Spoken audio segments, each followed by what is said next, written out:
Oh, Jen, I'm not sure how to change my name. I'll figure out if I Oh, can do it's that. not that easy, I guess, in Teams is what we found. Jen, do you still have that link? Because I missed the class. Oh, I had yeah.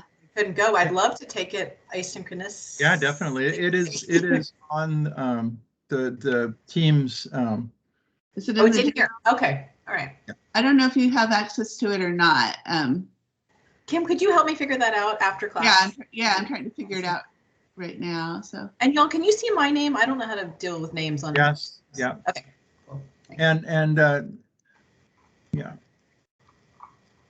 And what is your name?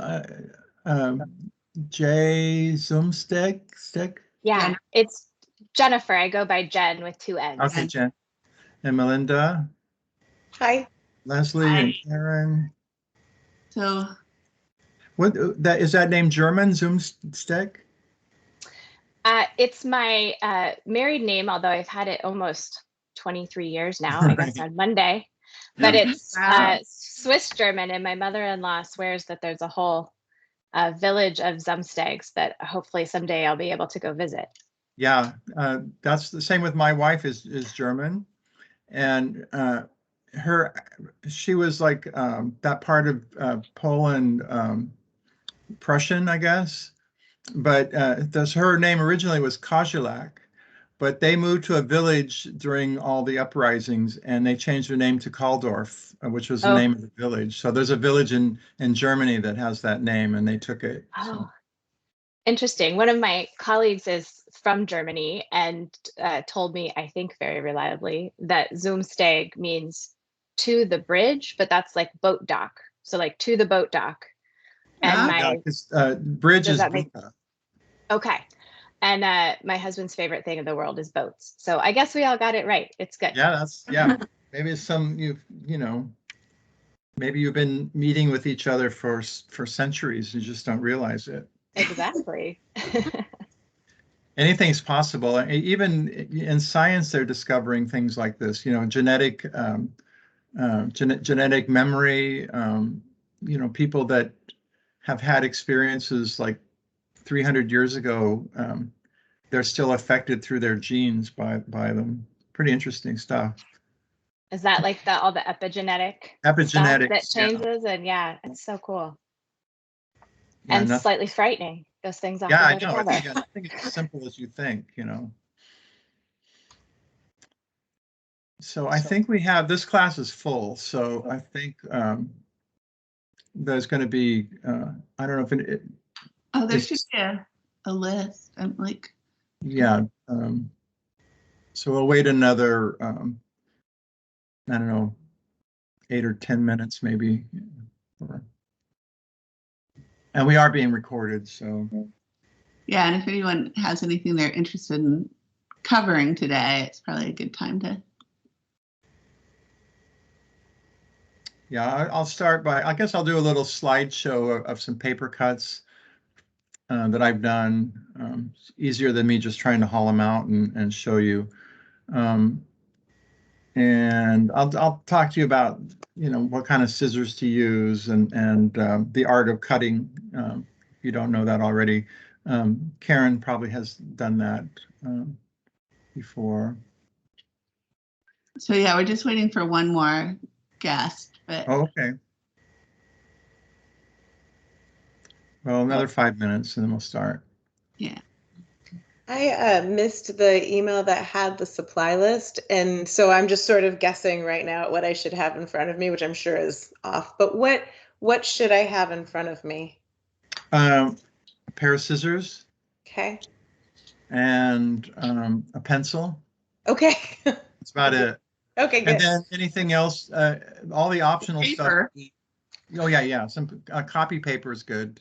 Okay, good. That's what I use. And then, what's that? Oh, I was just going to say, Larry just uses regular copy paper, like you buy in a ream. I really like copy paper, and that's what this is. I have been saying lately that you can buy different weights, which I did, and some of the thicker ones are nice for what he's doing there with the, stencils or whatever. So I have one that's 32 pounds, but it's still not cardstock. Right, it's kind of Oh. in between, and it's a really nice paper. It has a really smooth surface, so it would be nice for a lot of different things. But it's just basic, like whatever, I can't remember what the paper company is, but any one of those, it's just a ream of, I got 28-pound and something lighter, and then the 32. And so they all have some fun. I'm gonna go grab another pair of scissors while we're Okay. starting. If you have sharp scissors, those are the best. Okay, great. Yeah. I know I just have my sharp X-Acto. Yeah, and I don't really use X-Acto knives very much. A lot of people do, and if you like using them, if that's your thing, then that's fine. I don't know what my I thing just is. find scissors, once you get the hang of using them, you can actually cut faster. Oh, good. With them. So. Okay, cool. Yeah. I know where a pair is. Don't wait for me though. We'll wait. We'll wait. I'm actually going to go grab some copy paper. I'll be right back. I'm going to go grab my water. And I'll get back to you in a second, Jennifer. Jen, I saw your message. Oh, I already answered to Jen. Oh, thank you all. I'm was deep in the Winslow site while we were talking. I just have to see it, so thank you. Kim will post a link to my Instagram page if you don't have that, and my website. Thank you. Thanks, Karen. Sure. Oh, Larry, I was so sorry that you had stuff stolen from your car. Did you get any of that back? That was really upsetting. Are you talking about the miniature paintings? Yeah. No, I got everything back except that, and what a drag, because actually the paintings were probably worth way more than the car. Probably, at least 5 times more than the car was worth. So. I'm so sorry that happened to you. My guess is some kid probably thought they looked cool, and kept them, and and then eventually maybe they just got thrown away, or who knows what. I doubt that they're going to resell them. But yeah, that was awful. I did not know the Winslow Art Center was such a thing. It's very cool.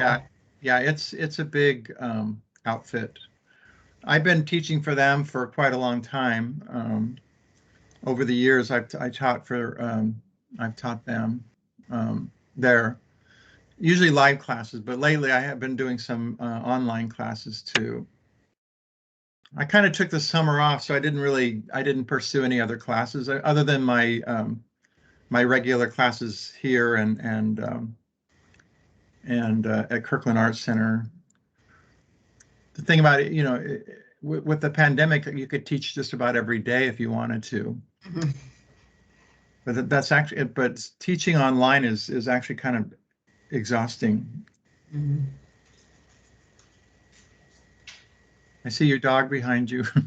Yeah, she's a lot bigger. Well, let's see. Did I have her? I had her in class before. I think so. Yeah. Quadrupled since.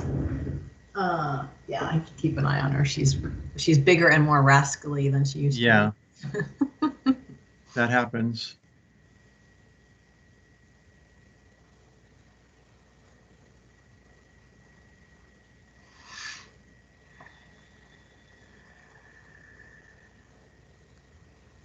Ken gets back.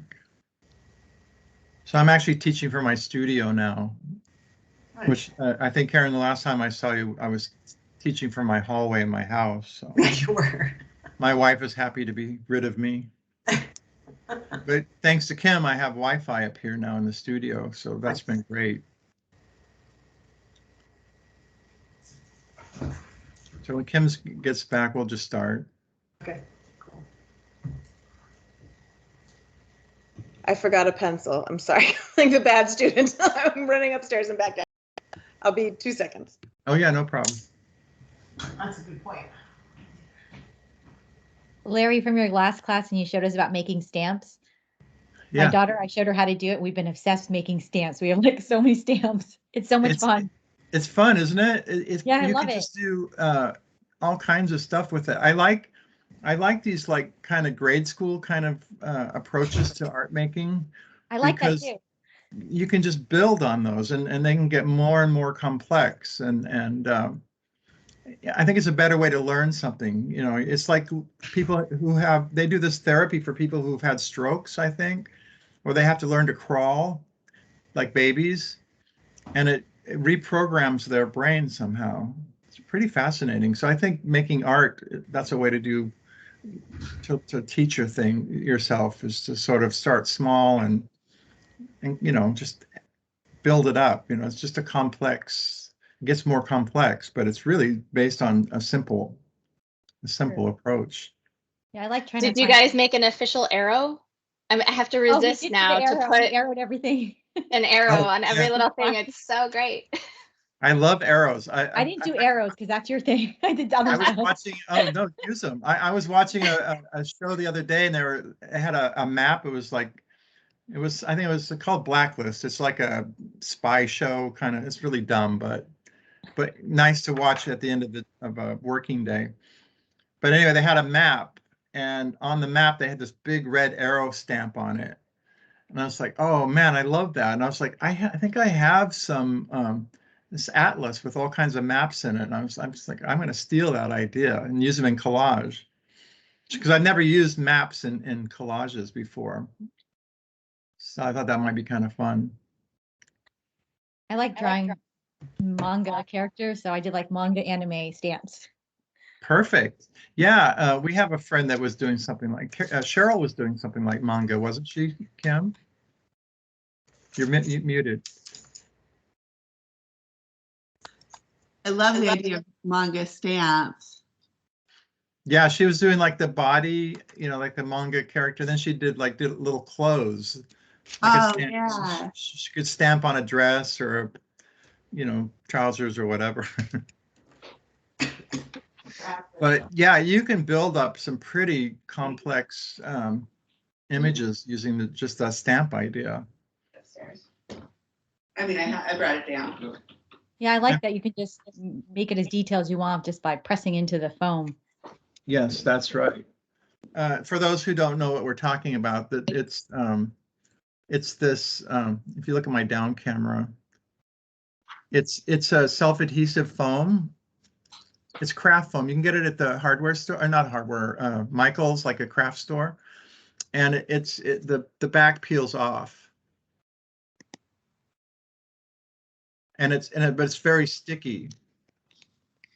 But you just cut out it. You can use scissors and cut out a shape, and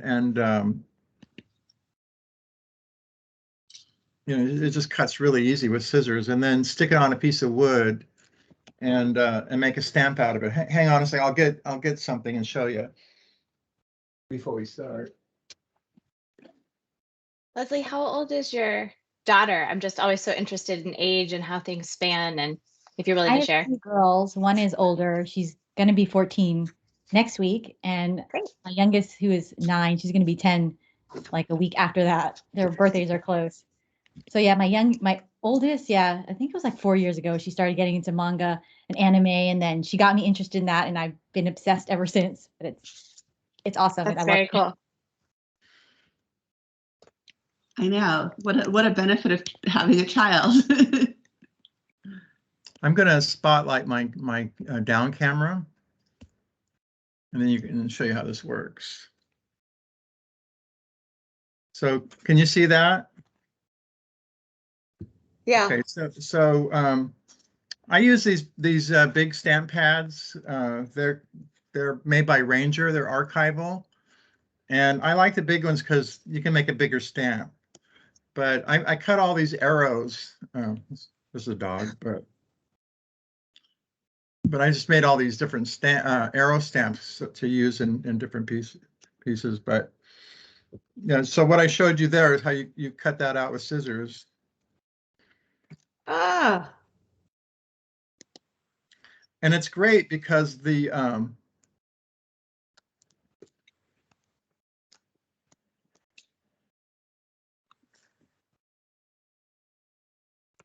do the dog too. So you see how easy that is, and like you said, you can use the pencil, and if you press into the stamp, with a pencil to like draw. Oops. I'm just drawing two circles.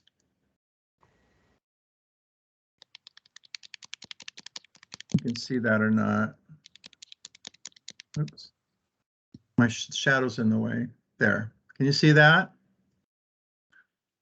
So, so that way you can add features and things. Oops. That's great. So you don't have to cut into it. You can just emboss into it. Exactly. It really stays. Cool. This looks like a blast. I think I know what we're doing this week with the kids. Oh yeah. Fun. Anyway, that's stamps, and I actually teach a stamp making class with my friend Glenn, and yeah, they're really fun. So so is everybody here? I think they are. Yeah. I think so. All right. So I'm going to start. You know, one of the things I always started with when I taught, I used to teach this class at Amazon. Larry, can I ask you a super quick question? Yeah. Could we do like lightning round introductions just to get Sure. a sense of who's here? I'd love. I mean, it could be like one word or one sentence, but I'd just love to meet everybody. Yeah. Okay. Go ahead, and Kim, why don't you start? Well, I'm Kim, and I assist Larry, and I'm going to put up on in the general our little folders a list of collage artists. It'll be a Word document or a PDF, and it has just some artists that come up a lot that we talk about, and so that'll be there for you. I think the stuff that goes with the class is up for 30 days or more. I don't know. So Yeah, I think so. we'll find, and the recording should be there too if you need to come back to it. But I'll try and get some more information on that. And I also put Larry's website and his email address and his Instagram into the chat notes. And so I'm a graphic designer, but I'm not currently practicing. I do a lot of collage work, and I've just been following Larry around for a few years. Well, off and on for a lot of years, but yeah, many years, consistently for a few years. So, and Kim helps me in my studio too. Yes, and I helped him with his show in October of 2019, and now he's getting ready for a new one, or a couple new ones this summer and September. Yeah, I like to torture myself and schedule two at the same time. That's the last time, though. I swear to God, I'm done with that. I feel like I've heard that before. Yeah, I would say that. Okay. Next person. I'm not seeing names on the way. Oh yeah, S. John. Which? Go ahead. You're muted. You're muted. It's up near the word leave is the microphone. Okay, got it. Got it. Yeah, this Teams thing has me kind of Yeah. just a little bit. Believe me, it hasn't laid us out for. Yeah, I had to hurry up and get here. So I'm Stephanie Johnson Tolliver. I'm president at the Black Heritage Society of Washington State, but I've been really excited and intrigued with the paper cutting of a friend of mine, and was in her studio a few weeks ago and saw this class and went for it. So I'm a newbie, but I'm excited about this, and so I can get back to her and try to impress her. I don't know. Do you know the work of Carol Walker? I do know the work of Carol Walker, but my great friend is Barbara Earl Thomas. So she's cutting paper for a long time. So I didn't realize. Spending time in her studio with her and it's been fun. Did she used to work at Elliott Bay? Are you saying, is she still there? Or I know her name from somewhere. I know she's a poet. She's a fabulous artist. Her show is still at Sam right now, and she's getting ready for a show at the Henry. So I had no idea she did paper cuts. That's really exciting. Beautiful. I'll have to look that up right away. Yeah, we just became friends on Facebook or Instagram or something. So, well, the reason I mentioned Carol Walker is she bases a lot of her work on itinerant silhouette cutters during the early days, just like all, like people were doing in those days, because, that was how you made images of people who didn't have a lot of money. For like a penny, you could get your silhouette done, and if you were rich, then you could have a portrait painted. But most people just had these different, people would go around different towns in the African American community, but also the white communities, whatever. And they're beautiful. I mean, it's amazing how expressive they are. So anyway, excellent. Well, nice to meet you. Do you have scissors? Perfect. Okay, next person.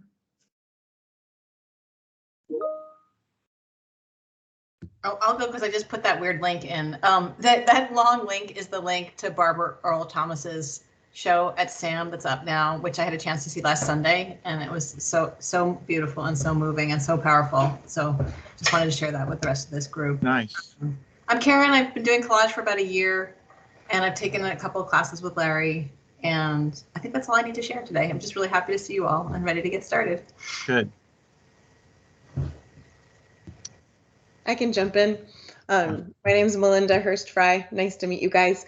And I'm excited about the link to Barbara Earl Thomas because she was friends with my folks, and I had no idea until my mom told me a story in the car, and she said, "Well, that's my Barbara Earl Thomas friend story," and I nearly slammed on the brake and almost drove us into a wall when I was like, "Wait, that's your friend Barbara?" So her work is absolutely phenomenal and stunning. So it's nice to meet more people that think that too.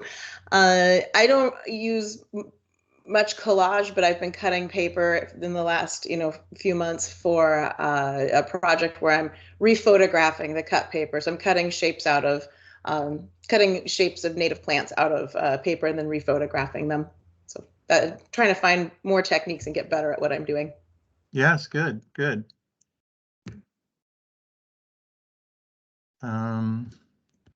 Should I go next?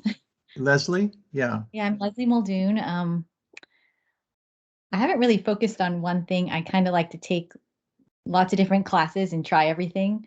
I've tried drawing, painting, making paper. I like sewing a lot, so I try this Japanese stab binding where you can sew books together, which was fun. So usually I'm just like up for trying something new and then exploring that, and then hopefully one day I'll just figure out what I want to do by putting everything I've learned together.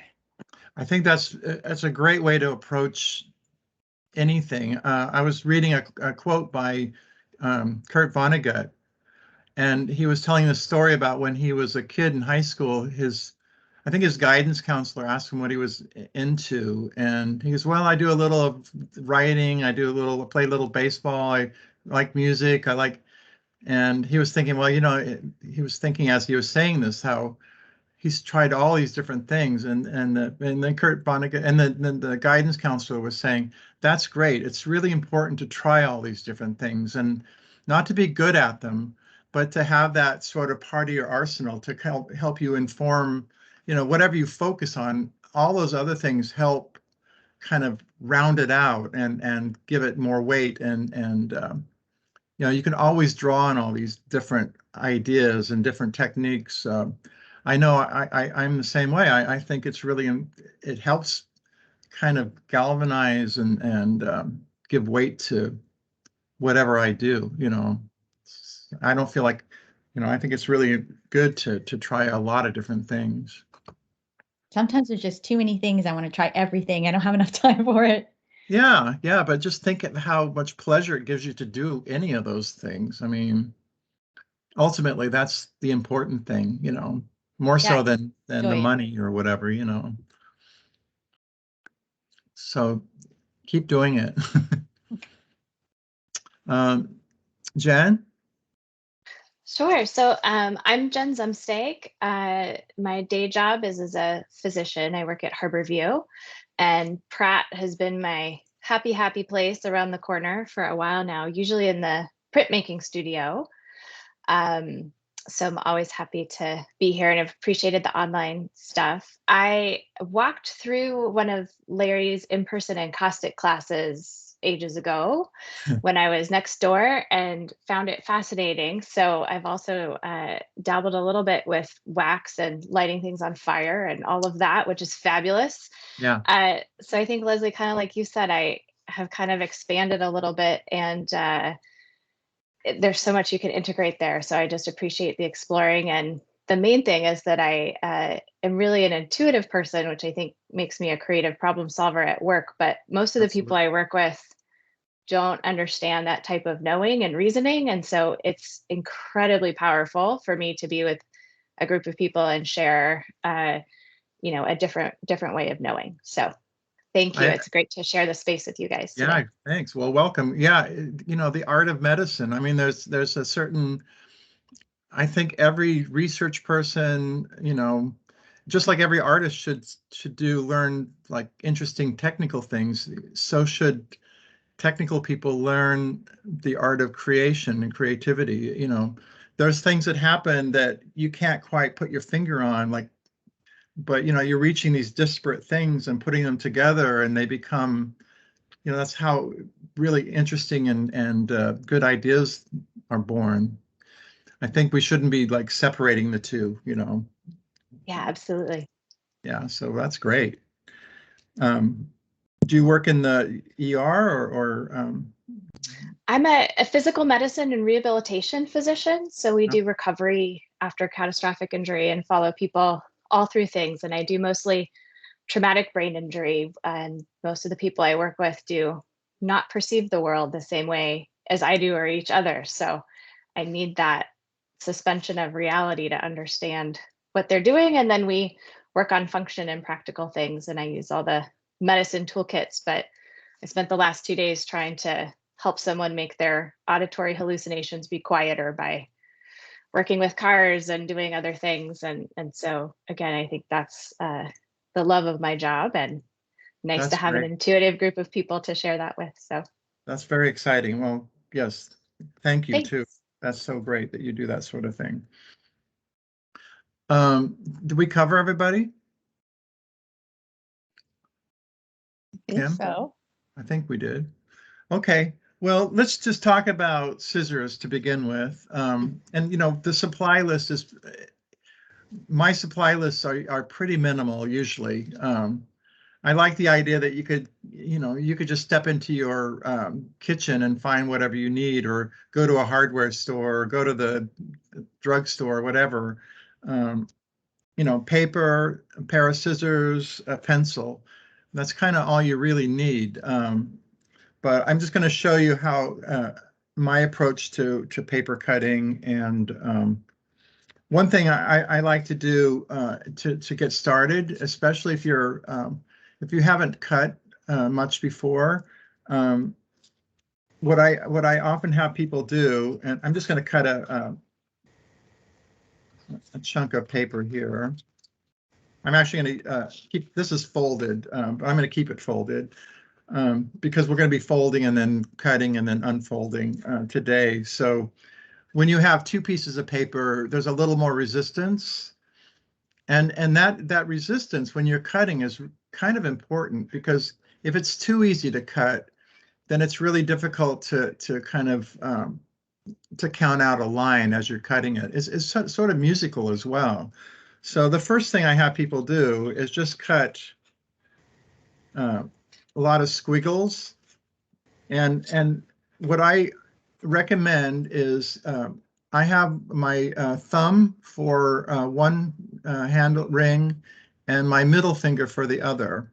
And that leaves my index finger free to sort of control the cut and also kind of act as a brace. And also it helps move the paper, like if I get kind of if it gets bound up, for an example. And I'm just going to try to simulate that. So right now it's sort of bound up. Here, let me so you can see that better. So I can use my index finger to push that paper down, and that the cut part, the extraneous paper, I can use that to sort of move it out of the way, and then I can continue with my cutting. But moving the paper and not the scissors, that's really important. So I don't know if you can see how I'm doing that.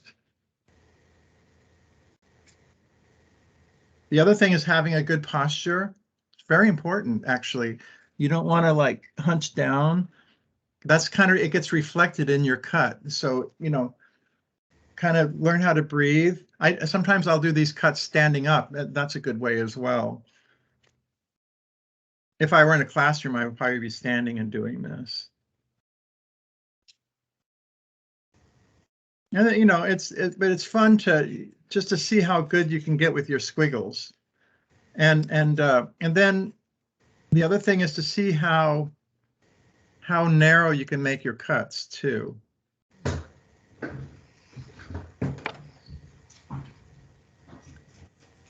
Start on the other end here. So yeah, I'll just tear up a little piece of paper here. So one thing that helps is just do a spiral. I'm doing this with one piece of, and if you've done this with 2 pieces of paper, you'll notice if you use just 1 piece of paper, you'll see how much faster it cuts. So you have to compensate for that a little bit. And then see how narrow you can make your lines, your cuts. But I'm moving the paper, I'm not moving the scissors. And if you learn anything, that's really important thing to learn. It's very helpful. And you see, then you can just get these narrow cuts. I can cut even thinner than that, but I think I've had too much coffee. But this is also, by the way, how they make leather shoestrings. So if you want to make your own leather shoestrings, you just cut a spiral like that. Then you just stretch it out, and you'll have. I learned that before I learned about paper cutting, because I used to do some leather work when I was younger, young hippie times. And then also, the reason I like these scissors, and these are, you can see these are not, these are Dovo scissors. These are actually silhouette scissors. So those itinerant silhouette cutters I was mentioning, they would have been using these kind of scissors that were very pointed, with a long, the shank is somewhat longer, and the blades are kind of short. And these are very sharp. These are German. Unfortunately, you can't get these in the US anymore, but they're extremely sharp, well-made, handmade in Germany. Germans, they have a few shortcomings, but one thing they're very good at is steel and working with steel. The other, for those, if you can't get a hold of the Dovo scissors, then I also use these, which are Kai. They're Japanese scissors, and you can get those at the Kai website, KAI, or you can get a Pacific Fabric sells them as well. They are also very sharp, also very short. I think they're embroidery scissors, but they're very sharp as well. They're almost as good as the Dovo. The reason I like the Dovo, and you can see if you compare them, the shank on the Dovo is a lot longer, which just gives you a little more ease in cutting. The other thing that you learn in silhouette cutting is to loosen the screw a little bit so that they kind of flop open. You don't want them to, see, these are also, I've loosened those as well. The reason you want to be able to have them a little looser, so when you go around a corner, they don't seize up on you, and so it definitely makes cutting corners much easier if they're a little loose. They are a little difficult to loosen up, and but what I usually do is if you look down at my down camera here, I'll put some white there. Usually I just open them up a little bit. And then I turn that screw just a little bit, and you just have to play with it until you get it kind of the way you want it. But you want them to be able to open and close pretty easily. So that's pretty much all you need for scissors. Pencil. Larry, can I any see? kind of, go ahead. On my first test, I just noticed like, I don't know how to put it, unevenness, you know, like a lack of smooth. If that's just practice, I'm guessing, or moving the paper more fluidly, or. Yeah, it's like I said, it's kind of like music. So if you can kind of count that out as you're cutting, like 1, 2, 3, 4, 1, 2, 3, 4. Okay. Believe it or not, that kind of like it programs your brain, and there's a certain kind of dance to it and a certain kind of rhythm. And you know, we talk about, you know, like I think doctors probably do this. So, you know, when they're sewing or when they're cutting, there's a certain fluidity that you have to know. You can't just like chop, you know. It's gotta be elegant. And so I would do this, you know, 20 minutes a day for a while. And when I first started cutting, I was really bad. I mean, you know, and I'm still not great compared to you know, the Carol Walkers of the world, or there's another person. I'm trying to think of silhouette cutters that I know. Barbara Earl Thomas. Yeah, well, I actually don't know her work, her cutting, so I'm looking forward to looking at that. But anybody who does, how about those people at Disneyland that are doing silhouettes? I mean, those guys are so good. I mean, but they do the same thing over and over and over again, and repetition and practice, you know, just like anything else, like drawing a picture, you know. Or Larry, we've talked about Hans Christian Andersen. Yeah, perfect. You know, he was the writer who wrote the Ugly Mermaid, or no, what was it? Little Mermaid. Oh yeah, I kind of conflated the two. She was a manatee. That's hilarious, actually. I think it's a much better story, the Ugly I Mermaid. know, I think so. But he would sit and tell stories. Unfortunately, I actually have a book of his. It's in the house, but he would sit and tell stories, and he didn't use little scissors. He actually used pretty big ones. And he would sit and tell his stories and make little paper cuts at the same time, and they're wonderful. So yeah, that's a great example. The silhouette, the filmmaker that does the silhouette fairy tales. Yes, good. Lotte Reininger. Oh, thank you. She was German, and she actually. Tim, that's new to me. What's that? I'd love a link to that name that I. Yeah. Okay, I'll look at it. And she actually animated her silhouettes too. So she would cut them out and then make them articulated.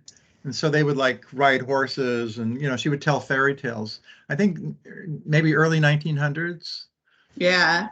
Another person, and I can't remember her name, and I actually need to find a link to some of her paper, her silhouettes, but she didn't have any arms.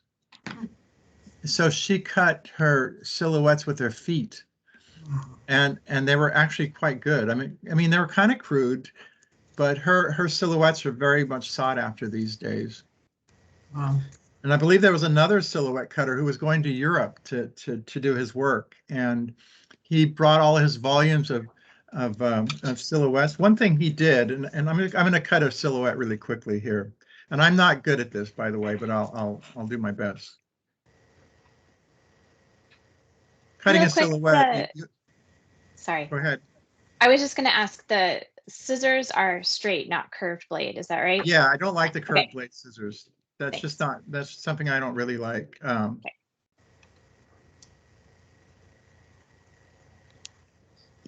So what these silhouette cutters do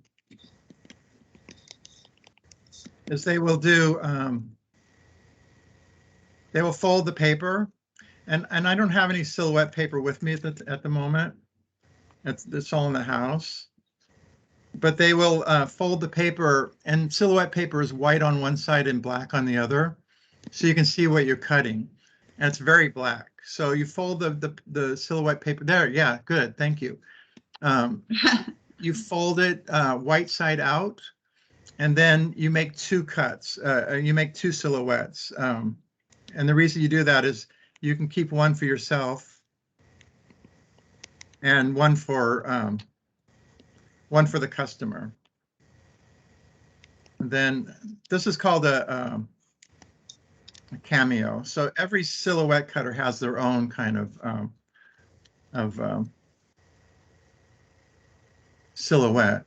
Can you see that? Mm-hmm. Yes. So in this way, you can, the artist could keep a copy and sell a copy to the person buying them for a penny usually. But anyway, this guy was on I think the Titanic, and it sunk and it went down with all these volumes of silhouettes. They were able to save one or two of them, I think. Wow. So his work is very sought after, as is that woman who didn't have any arms. So it's like a whole, there's a whole community, a silhouette community. Some traditionally it's, you're not really supposed to draw on the paper, but many people did and do. And I have no problem with that at all. And if I'm doing paper cuts, like the folded paper cuts that I do, then I will draw a picture. I'll do it in pencil first, and then that way it gives me something to follow. I'm not really, I don't stick to the lines very much. I just use it kind of as a map, just to kind of keep me kind of in the zone, and then I'll fold it, unfold it, and I think before I cut this, I think I will try to show you a slideshow, if you don't mind. Is that okay, Kim, you think? Yeah, I think we're great. I'll just show you some, let's see, how does that work?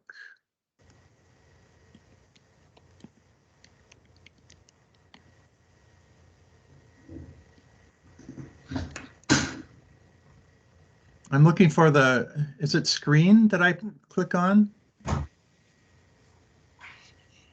Yeah, I guess. Can you see that? Yes. Okay. So I'm just going to set this up as a slideshow, so it'll go pretty fast, if that's okay. So if you have any questions, and just ask me at the end.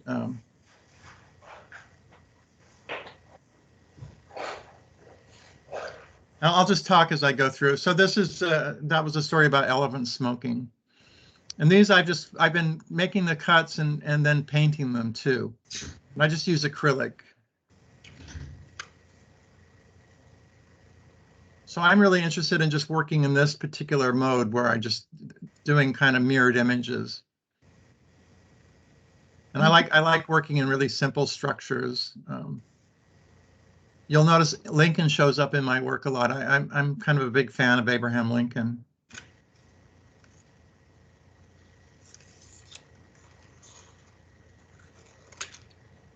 This is kind of a homage to Hans Christian Andersen.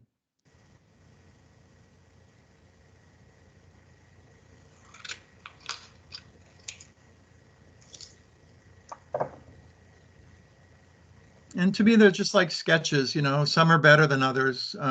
This is using watercolor, which was very popular. So it's kind of political.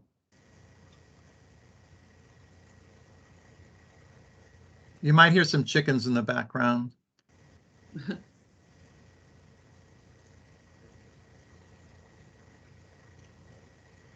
Part of the fun is also just doing these simple paper cuts on copy paper, but then you can lay them over a nice paper background too, which can kind of enhance the look of it. I'm also kind of interested in Noah's Ark. The story of Noah's Ark is interesting to me, and Old Valentines. That's a good way to start too.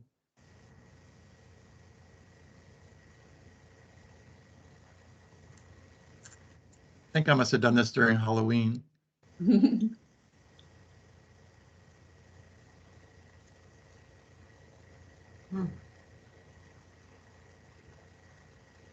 Flying mustaches.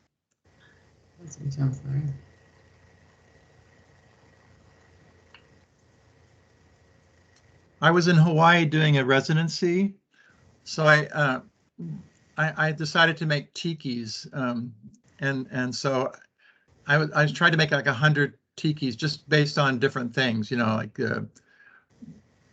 whatever I could just come up with, you know, fish tiki or.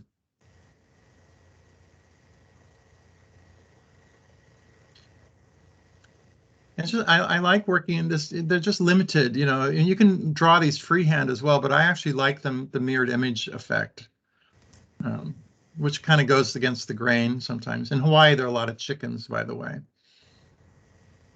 I like that chicken one.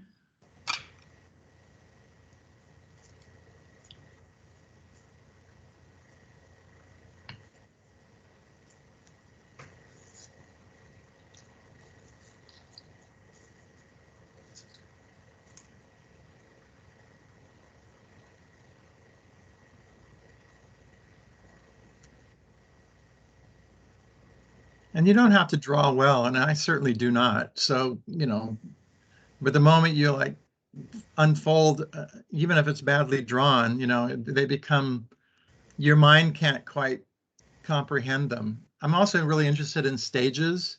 So I make several of these those little stages like that too, like little theater stages. And like you may draw it out, but it somehow changes when you go at it with scissors. Yeah, you can't quite. Yeah, I think your brain can't make this. Is I always call this one Facebook argument. I feel like I'm better drawing with scissors than I am actually drawing. Yeah, it uses a different part of your brain, I think. I same here. I do a lot of poachers being tortured by rabbits.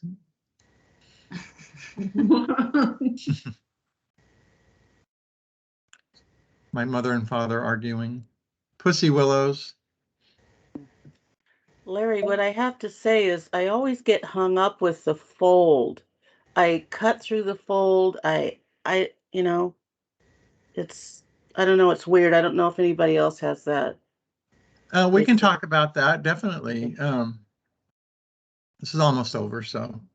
I think drawing it a little bit helps me find the fold, because I always, and these are only one fold, like, you know, when you're in school, they try and teach you to do like the dolls that come out, and I can't do that to save my life. I have a hard time with those. I think if you're the slightest bit dyslexic, it makes it more difficult.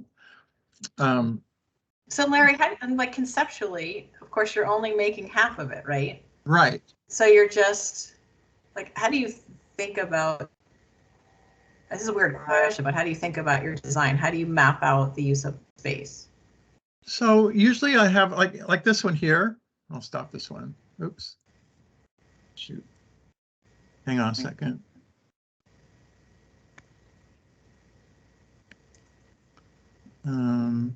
Is there a back arrow on the other side? Yeah, but that's not where I want to be. Let me think if I stop this. All right. No problem. Okay, so what was the question? Oh yeah, this one here. How do you map out a design? Right. So this one here was I was thinking about mixed metaphors. So I thought, well, what would be an interesting mixed metaphor? And so I chose Abraham Lincoln, which his hat is, you know, definitely a metaphor. And then George Washington cutting down a Christmas tree, a cherry tree. Mm-hmm. And then the Easter bunny. So then I thought, well, how would I mix all those together? And that's how I start, with just an idea. And then I just sort of maybe doodle sketch out a little idea, a little thumbnail. Mm-hmm. And then I think about it for a while, and then I'll start making a bigger drawing. Okay, and these are all copy paper that you've then altered, yes. Or there some of them that you just start always with copy paper? Always copy paper, and then this one here has been stained with tea and a little India ink. And then I have some. Did you stain it afterwards? What's that? Did you stain it after you cut it? This one I did, yeah. I'm not sure why I do that. I have never tried it the other way, where I do all the coloring first. I kind of like the idea of coloring them because I see them as sculptures, not really as drawings. So it's like making a sculpture and then painting it. So that's just my approach. You might want to do the coloring first. The thing about when you color a piece of paper before you cut it out, it starts to wrinkle and bubble and it becomes a little less flat. So what I do is I usually just I do the paper cut first, lay it down on a piece of wax paper or something, and then just brush the paint on it. And then I can kind of decide where to add a little ink or to add a little extra tea, or I can kind of, or if I wanted to color that pink or whatever, I could do that as well. And so when he's talking about tea, it's Lipton or just unsweetened iced tea mixed with water that's thicker than you would drink it. Yeah. I will show you that when we get, I have a jar right here. And then ink is like an India ink or just any kind of black ink, really. So after you apply like the stain or ink or whatever paint, does it get all warped, the paper, and then you have to flatten it out? A little bit, not as much as you'd think it would, but that is definitely a possibility. And then so I let it dry, and then I would just press it between pages of a book or something. Now some of these also, when you glue it down to a substrate beneath it, that kind of flattens it out too. Yeah, and like this one here, this one I actually painted shellac. Once they were cut out, I painted them with a shellac from the hardware store. And while the shellac was wet, I sprayed it with India ink and water. And that gives you all this sort of, can you see all that texture in there? Yeah, you had some other ones that showed it better, but yeah, if I come across one, I will show that as well.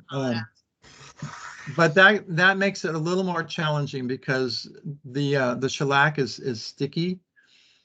So you just have to be really delicate. I mean, even when these are painted, like these are just white paper, but when they are painted, like this is tea, they become pretty fragile. So you have to be, just like cutting, you have to have a certain fluidity in your movements. But once they dry, or if you use acrylic paint on them, they actually get kind of hardier. Yeah, so it actually adds some strength to them. That might Did be. you ever This was one. Oops. glue everything down first and then paint after? I know it could bleed over the cutout, but did you ever try that? To do what now? Like after you cut it out, then glue it first and then paint later. Oh, I have never done that, but you certainly could. Just because I never know really what I'm going to do with these. I'm going to have a show of these, I think, in September in Seattle, but I've never really shown them just on their own as gallery things. But so as you can see here, like how it looks all bubbly and corroded and almost like metal. So what that is he just painted it with the shellac, and you wait kind of like a couple of till it's a little bit tacky, maybe. Yeah. Wait a second. No, I do it right away. Oh, right away you spray it with water tinted with India ink, or India ink thinned with water, and it just has this reaction where but you wait a while, you wait for it to dry because it takes a little while to really. Yeah, it actually it keeps corroding for quite some time after you've sprayed it.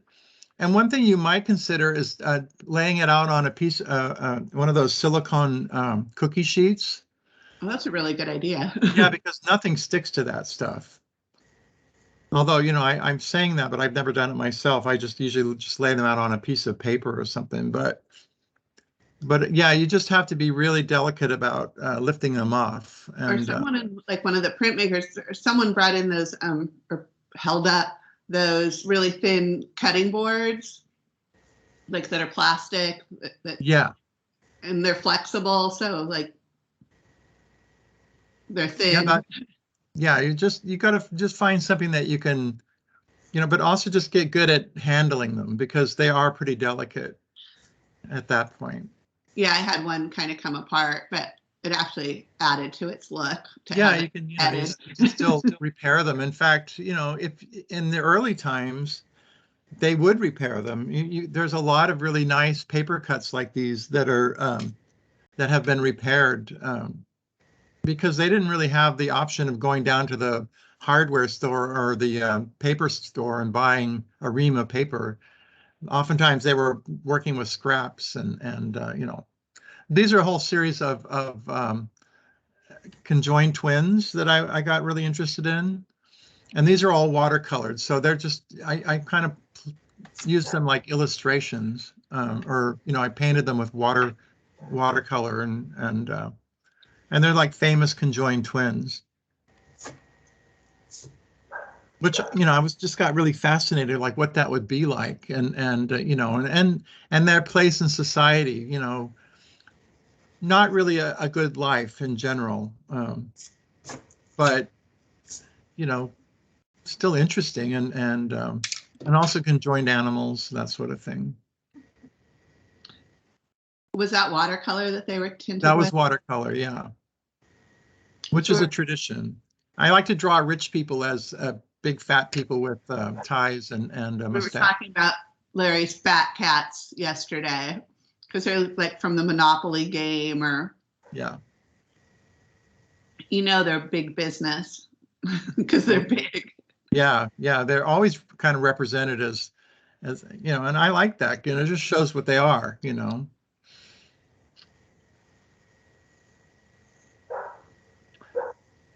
I think that's about it. Larry, for the ones that are mounted like that on the colored paper, what kind of colored paper are you using? It just seems so a nice, brilliant color and kind of stable. Yeah, I'm gonna get out of here for a second. Okay, so what I use, let me stop this.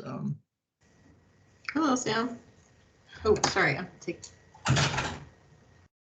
And thank you, by the way. It's so helpful for me, at least, to see a wide range of things and different styles and different ways. And yeah, that is fantastic. Yeah, lots of possibilities, and it's and I like to show that because I mean, you can certainly do variations on all of these and make it your own. But the background papers, Michael sells a whole range of colored papers, and they're all like, they're wonderful because they're all based on, like, there's a package, a collection of papers that are spices, for an example. So they're all like different reds and browns, and so all of this things you'd find, they're wonderful. Like in the scrapbooking section? No, it's just a big the paper, just the paper. Paper, just paper. Got it. Okay, great. Yeah, oh, and like sizes, like there's small packs, and then there's like 10 by 10, or yeah, they also or are they just a pack? I can't remember. No, they make them little sizes too, like 4 by 6. And but they can come in like a mixed, like everything ocean related. So it's like all these different blues and grays and like all the colors are beautiful and they're kind beautiful colors, and they're not like construction paper colors. They're actually whoever designed those, I thought it's quite brilliant. So they're nice. Go ahead. And the weight, is it kind of medium weight, but it's not necessarily cardstock? It is cardstock. It is, okay. Yeah, they don't seem to make I haven't seen them anywhere. They might make a single weight, but I haven't found them. It would be nice if they did, because that would be kind of cool. That way you wouldn't have to paint them yourselves, And when it comes to painting, I use these. I don't have one at hand right now, but pretend this is a stencil brush. So a stencil brush is a round. What's that? Go ahead. You're talking. You got it. It's a round brush with a flat bottom for doing stencils. So I will use that, and I use that in my paintings too. And I just paint. I put the paint on.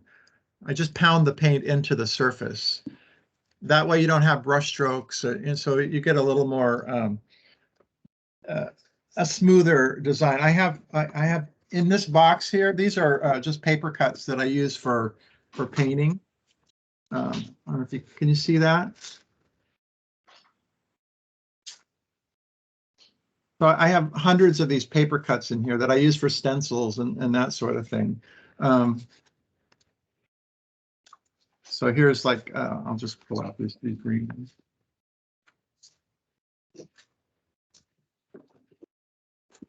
So these I use for stencils for actually doing other things with. So like this guy here. Oh, here, I'll put on your down camera. Oh yeah, thanks.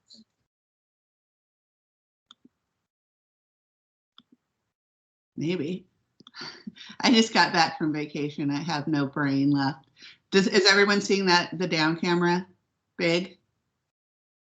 No? I'll do it. You do it? Yeah. It might not let you. It used to. Yeah, who knows how this stuff works. Okay, so so here's a couple that I use for stencils, and I waxed these too, so they would be stronger. But here's like a rich guy that I actually cut out and I used a knife for this, by the way. I couldn't do that with a pair of scissors. But I always like to add the little mustache, like a little rich man stash. Is everyone seeing the down camera? What's that? Okay, everyone. I just wanted to make sure everyone saw. Oh yeah, it should be showing that. Everything's really slow on my end. But this is acrylic that I pounded the paint into, same way I was telling you, and that eliminates the all the brush strokes. And then I can ink this up and run it through a press, for an example.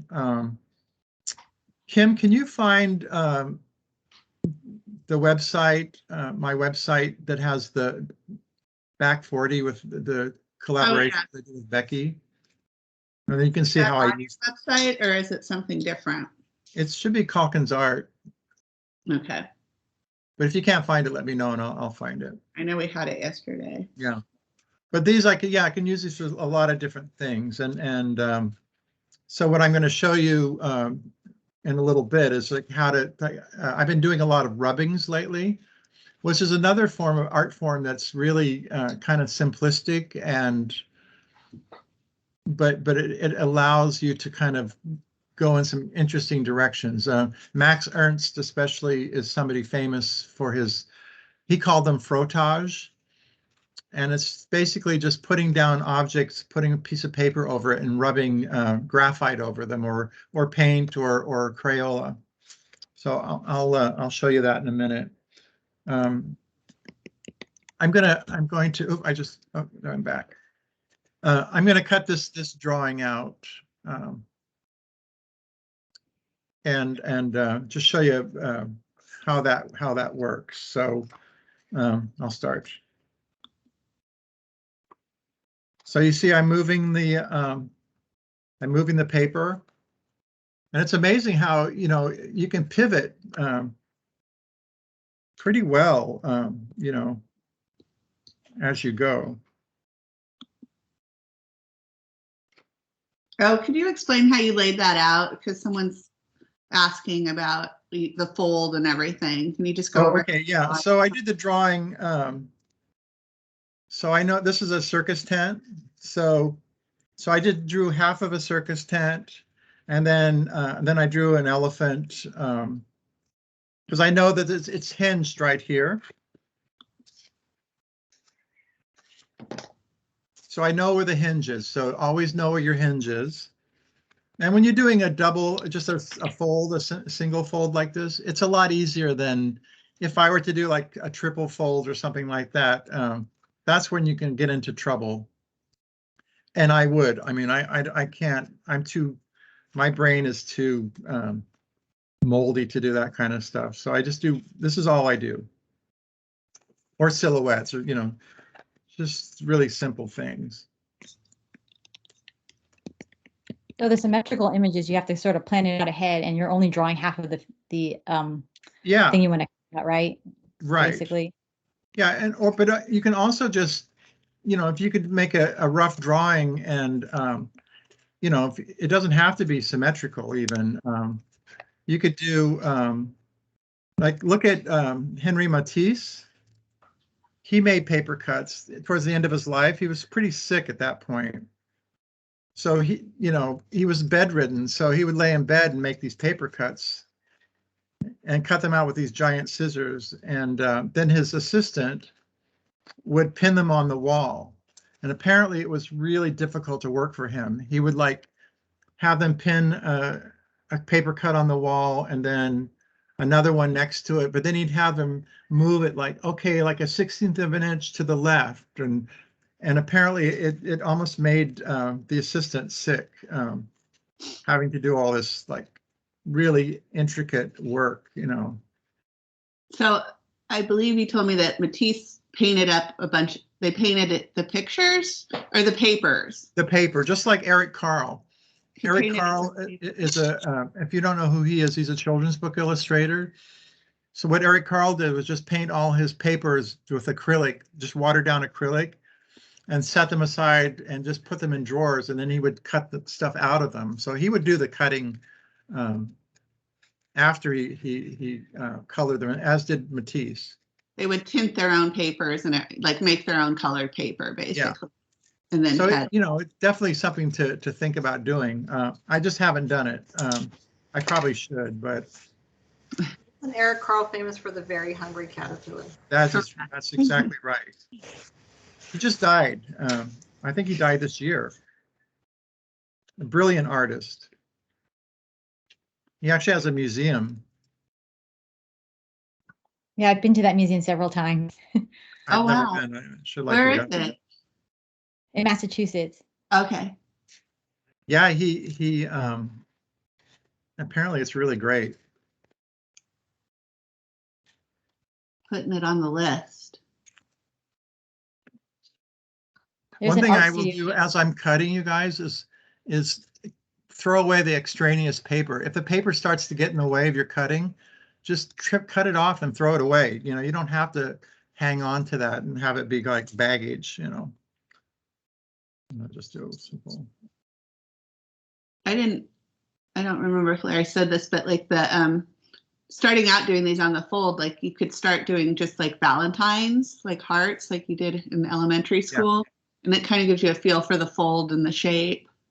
I would recommend that once you've gotten pretty good at doing your squiggling cuts, then start making some Valentines and make a real simple one. And then start adding like scalloped edges around it instead of just you know, and then maybe have something sitting on the heart, maybe some flowers coming out of it, you know, something sweet like that. So this cut here has two little U shapes for the legs. So I'm using my scissors, the point, because they're very sharp. And then I'm gonna just cut around that. And if you're comfortable or prefer an X-Acto knife, I sometimes use that for that kind of cut. Yeah, an X-Acto knife would work really well for this sort of cut, which I don't really have. Here's something. I'll try it. It's funny because like we have friends that love X-Acto knives and people that don't, and people that love scissors. So yeah, I'm not used to both. Yeah, I was feeling kind of guilty starting to use my X-Acto knife just because there was an angle that my hand couldn't quite do with the scissors. Right. But that trick of keeping your pointer finger free is really, really helpful. Oh yeah, that's every silhouette cutter would do that. Every paper cutter. And Jen, and in general, I've heard of I've been looking for other scissors, and medical scissors come up as something. And some of them are just a little bit serrated, I guess, and they kind of grip the paper for you. So I'm interested to try that at some point. Because Dovo, they're just not making scissors. They've gone into like doing barber shop equipment. And cutlery. Fair. But the Kai, I put the Kai ones and then also these Finny ones into the chat, and those are two I really like. Yeah, finding a tool that you can really rely on and just sticking with that, you know. I think trying a whole bunch of different things, you know, it's okay in the beginning, but if you land on one that you really like, just stick with that, you know, and let that become your go-to. Otherwise, you're never going to like get comfortable with, you know, I'm very comfortable with these scissors, for an example. Yeah, they sort of become an extension of your hand. But a good point and then a screw that you can loosen are two things to look for. So Larry, you were talking about moving the paper for like the angle and the curves, and just keeping the scissor hand kind of stable and just doing the open and close. Right. How is it really different? Or what I'm trying to ask is like, how much of the scissor blade are you using per cut? Because I think otherwise you could like saw these little Right. like I think as a novice, it's easy to just that's saw a good it instead question. of like getting stuck with the whole blade, if that makes sense. That's a good question. So if I'm making a cut, let's see if I can. I was wondering the same exact thing. I'm going to try this to see what I do actually. Yeah, so if I'm making a, like if there's like a little triangle or something in there. So if I'm making a cut that has a,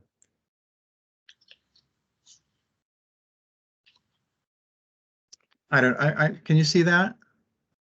Yeah. So I use the scissors as a measuring device. That's what I'm trying to tell you is, so let's say I'm making this cut here. And I might even just go right past it even. Let's say I'm just cutting this out, but I want to have that little notch in there. So I use the scissors kind of as a measuring tool. So I find, let me get to this right here. So this, I know that this is like 1/4 of an inch, and I have the pencil mark, so I can put the tip of the scissors to the very, can you see that? Yeah, you're like putting the tip where you want the cut to end. Yeah, and then I just cut down, right? And then that makes a lot of sense. Thank you. As opposed to going, having all the blades, because it's very easy to kind of, especially if you're kind of in the zone and you're not really thinking about what you're doing, it's very easy to just cut way too far. Okay. And and that can be a problem. You can repair it, but but if I were to do it like this and I wanted to cut to that, it's very easy to cut way too far when you wanted the cut to be that, but I went past. So basically just using this as using your scissors as a measuring tool. So this is like, just think of this as an inch. So 1/2 of an inch is 1/2 of an inch, and 1/4 of an inch, 1/8 of an inch. You just basically whatever you need to do, especially if you're making like little zigzag cuts.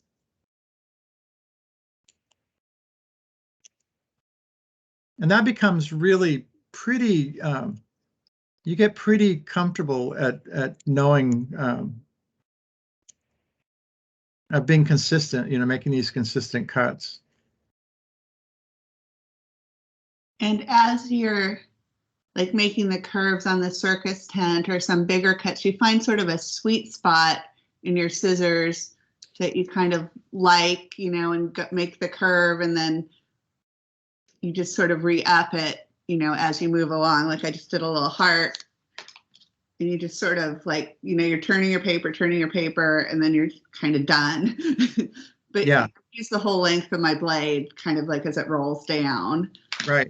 And what I will do is when I get close to the end of that long sweep, I will start cutting back on my full blade. So I would like in the last cut, I know that it's going to be 1/2 of an inch and not a whole inch, for an example. And doing those squiggles or doing circles or the Valentines, you find that sort of flow. And that's one of the important things about doing these squiggles is like learning how every part of the blade works. So they're all like, they all have different functions. 1/2 of a blade has a different function than say a whole blade or 1/2 of a half and that sort of thing. So Larry feels like he learned his cutting technique from Captain Kangaroo, and I feel I learned mine from Mr. Rogers. So, but it's all about holding the scissors steady and moving the paper.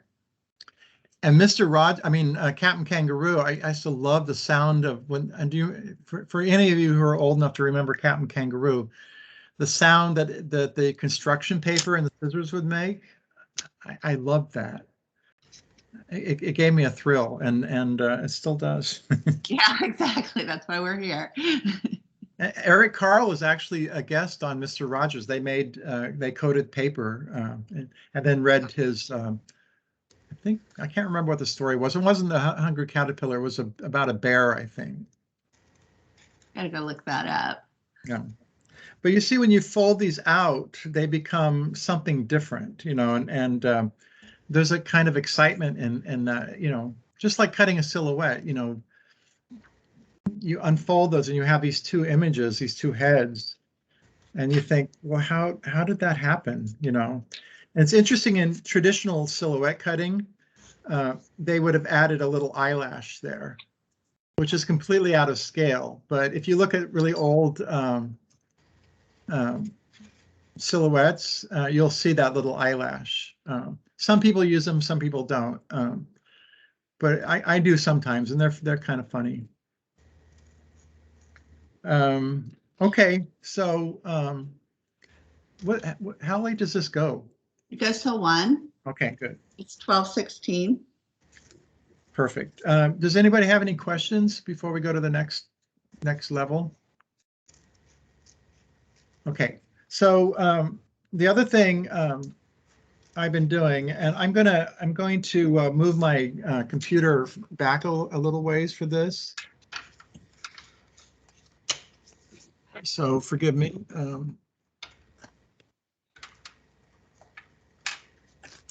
Everything's still working. Can you see me? Yes.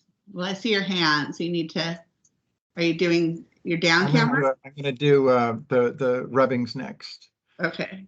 So I've been, and I'll just show you a few of those too. This is the paper that Kim was talking about, by the way. It's kind of hard to look at paper online. I mean, but it's very smooth, and it's slightly thicker than regular copy paper and thinner than cardstock. So it's almost like a Bristol paper. If you've ever worked with Bristol paper, you know that it's very smooth. And so this would be perfect for ink drawings as well. So I wanted to just show you a few of these. So these are all rubbings done with graphite and paper cuts. So I'm just going to go through these really quickly. Can you see them okay? Yes. So just making paper cuts, and this is like a paper cut. And my dog found a dead rat the other day, so I laid this. This is a piece of a page from a medical book, which I laid over the dead rat, and then I did the rubbing, and I'll show you that in a second. But it's fun. It's good for collage if you want to have a lot of materials to work with, or it's just good to make paper cuts. To make images. This is done with a crayon, and I've been using these really expensive, high quality paper crayons. These are Faber-Castell, and then I'm also using one made by Stockmar, which is even more expensive. But they're completely archival, and they're loaded with pigments, so they're kind of nice. The Faber-Castell ones they're beeswax crayons, and they're $5 for a pack on Amazon. As opposed to $30 for the same amount of and I tell you the truth, there's not that much difference between the two. So get the Faber-Castell. I'm not sure I'm totally getting how you're making these. I'm going to show you. I just want to run through these really quickly. Got it. All right. So it's great that you can't figure out how they're made, because they look complex, right? I mean, they look like etchings but in reality, they're just a paper cut and a rubbing,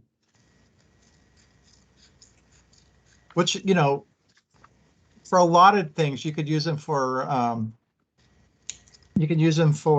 collage, or they could just be, drawings, illustrations in a book. This would be great for doing, if you wanted to make chapbooks or zines or something, artist books, great. Elephant. And Kim, did you ever find that website? Yeah, it's in the chat. It's on Larry's website, but it's Back 40 Prints, and I put a link that's directly to Back 40 Prints. Great, thanks. Yeah, and that's a good example of using inking up the paper cuts and then running them through a press onto nice paper. This is something I did yesterday during class, just doing all these heads. But it's so simple. It's just a cutout of a head, which I don't know if I have this.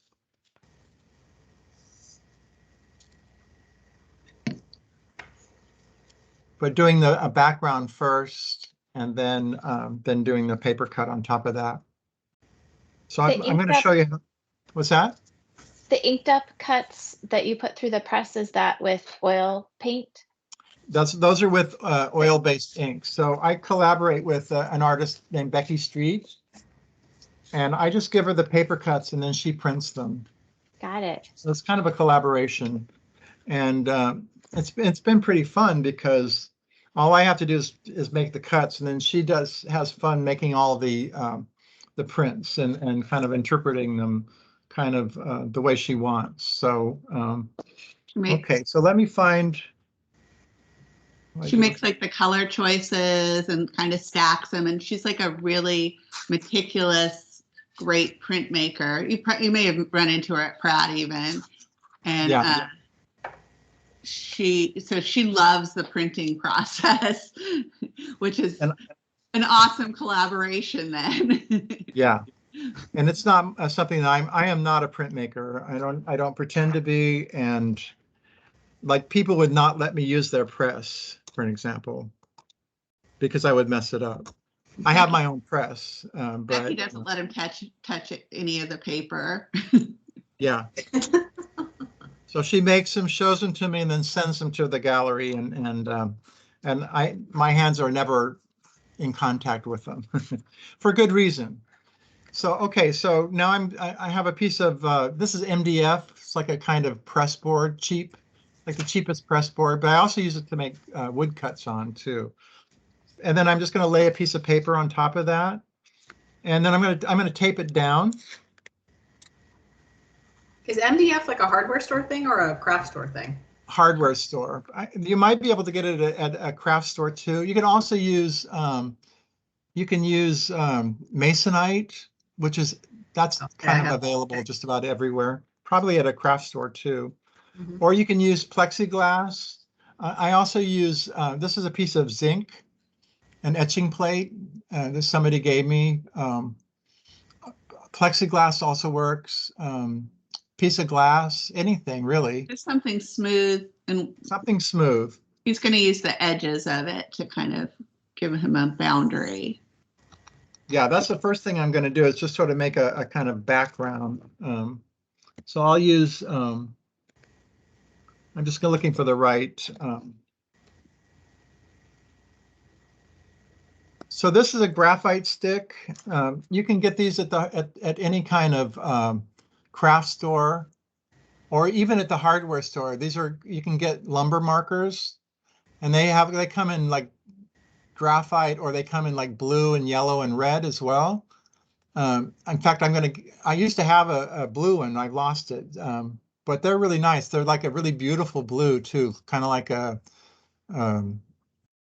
cyan Prussian blue kind of. This is non-waterproof, but this is actually a water-based graphite stick. You can see I use it a lot. It's been worn down like to half. So that used to be this. But so I've also used I just use painter's tape to hold it in place. Because once it moves, it's kind of hard to get it back to where it was. So you really try to keep it from moving around too much. So first thing I'm going to do is I'm just going to make a parameter. I just rub the edges of the board, and then I will add a little plate tone. And if you did the draw through class with me recently, you'll notice that half the charm of the draw through was the plate tone in the background. That kind of adds a certain kind of mystery to it. So that's the first thing I'm going to do here. Just kind of add a little bit of. This one I'm just going to do with graphite. And so, you know, the paper cuts that I showed you earlier, or the ones that you're going to make or that you are making, they will lend themselves nicely to this. And, you know, you can actually add a little more pressure, get more density. And I think what I'll do is I'll try this silhouette that I made and see what that looks like. So I'm just going to lay that on top.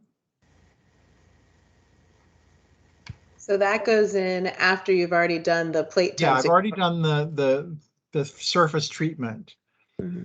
And then I can take, let me see if I can, I'll do this with a blue crayon. So this is Stockmar. So you just basically, you've got to be careful. You don't want to smear it and have it move on you, because that's kind of the end of it. Can you see that? Mm-hmm. And you know, the more you pressure you put on it, and the longer you go over this, the more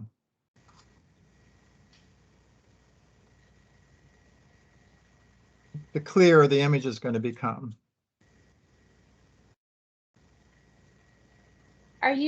Is the paper taped to the cutting mat or the MDF? No, I can't just laid tell. on top. Yeah, you can. One thing I do, if I have something that's really delicate, I will put a little drop of Yes paste on mine. That's what this is. So if you want to use, you could use glue stick as well. In fact, a cheap glue stick would be perfect because they don't stick very well. I just use a very thin drop of Yes paste. And what I do is I get these old, this is an eye ointment for keeping your eyes moist. It was actually for my dog. So Yes paste comes in a tub, like a little. Yeah, Yes paste comes in a jar, which I don't think I have any here. But it's actually kind of messy to use. So what I will do is I'll cut like a Neosporin or something like that, wash those out, and then cut the bottom off and stuff it full of Yes paste. And then I use this little spring clamp to hold it in place. That way it can't squirt out the back. Yes and paste so it has a really fine, what's that?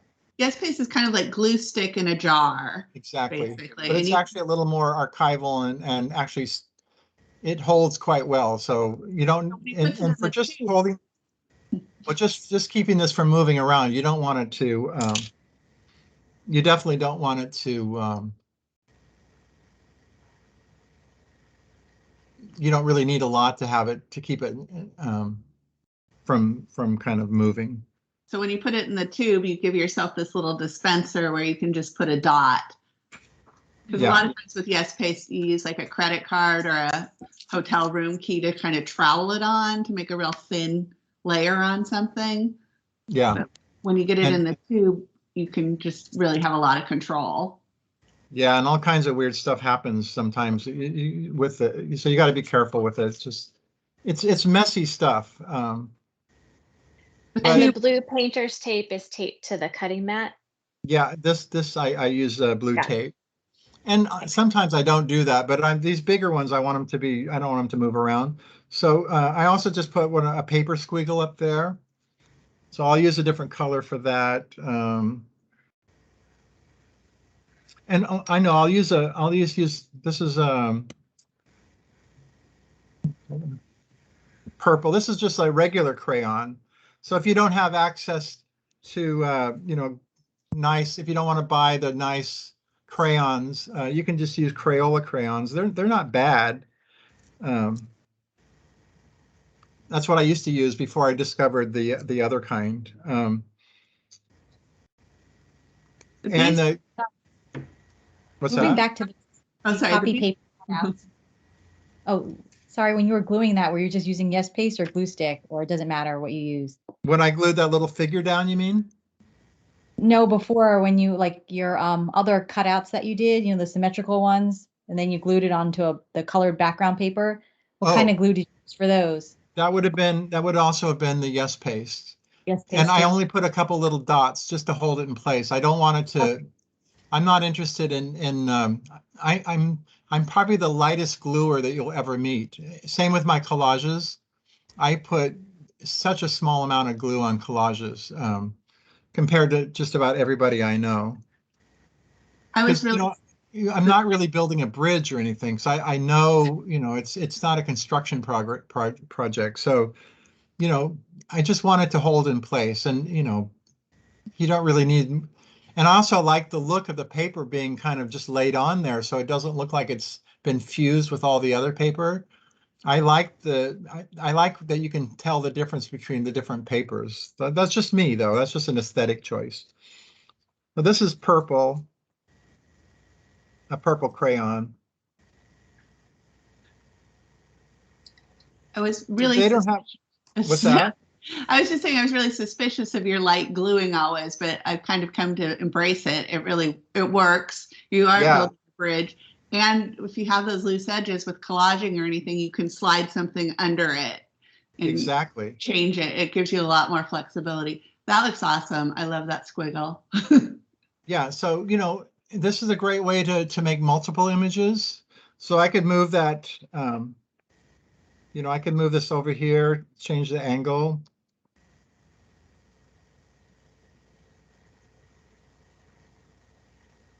And so if you're collaging and stuff, you can also just make all these different rubbings and cut them out as collage elements, which, can be really great. And what paper did you say? I mean, I know you said this. I'm sorry, I missed it. What kind of paper is the paper you're working on right now? Is that also, that's not copy paper too, is it? It's copy paper. Oh my gosh. Okay. I like copy paper. I mean, I think Da Vinci would have used it, This has opened up a crazy new world. Yeah. And what was the paper you talked about? You talked about a heavier paper, right? I looked up what I bought. It was off Amazon. It's HP Hewlett Packard printer paper, 8.5 by 11. It's premium. It said I got 28 pound and 32 pound and 24 pound. And so I have like 1,500 sheets of paper for the rest of my life, pretty much. Yeah. But, so the 32 is nice for cutting out your stencils because, if you're doing rubbings or something, they will show through a little better. And then the heavy one's nice if you're making like stencils to paint on. It holds up a little longer. But they're all really bright white. I always bought really crappy copy paper, like the cheapest one. These were $13 a ream or $14 a ream. And I would buy like $8 a ream. And I was like, it was a practically see-through. And so I was like, well, why not live it up a little? Yeah. And it turned out to be like the best thing I've done in years. I can't stop talking about it. Yeah, it's great stuff. This graphite here is not very great, but the reason I like this though is it's very dark. So yeah. If I wanted to add a lot more tone to this, it's good for that. And then with copy paper, there's no way that you're precious about it. You're not like, oh, I can't like write on it or make a mark because it has to be perfect. You're like, hey, Larry, if I didn't have masonite, which I might not, would this little wood, piece of wood would work fine, right? Okay. I'm telling you, anything will work. In fact, let me just demonstrate that. Yeah, because I'm thinking I have like some smooth tiles and they would be fine, I think. So you see this here? This is a photograph that I made. Picture. Huh? Did you take that? What? Is that one of your pictures that you took? Yes. Okay. I'm like, where did you get that? Yeah, it's actually a doll that I had. But it's a photograph. It's on just like a regular RC, like a color snapshot that you have. We used to, in the old days. So that will work too. So let me just show you. I'm just going to lay this on top. And I'm just going to go over this with. So is that your water, the graphite that is water? No, this is General's graphite. So it's actually a lot softer. It's almost really like a soft pastel, but it has its place. I like it. Yeah. Oops. So I'm not using that because it's the baby. You're just using the shape. Basically. I'm just using the shape. Yeah. Sorry, I got distracted by the baby. Maybe a dingo ate your baby. That one looks like it's been taken by a dingo. Yeah, but you see that works. So But like I said, you can use the anything. You could use cardboard or anything. Yeah, in fact, you might want to experiment with that, using different textured surfaces. Let's see, what do I have that's got texture? I just did it straight on my cutting mat, and it has all the old lines from my cutting mat that I thought made kind of a groovy. Yeah. Cool. Larry, what can I use if I don't have a graphite pencil? Well, I really recommend you can use crayons. Okay. And if your kids have crayons, use those. Bartell sells them. I swear to God, you can get crayons at Safeways. It's like they're very ready available. If you have a soft pencil like a 6 or a 9B, you can use the edge of that. You could use a pencil, or it'll take a lot longer. Right. But if those graphite sticks are, easy to get. Like I said, hardware stores will sell them. If you go to the Lowe's or Home Depot and say, I want some lumber markers, they will probably point you to the aisle that has those.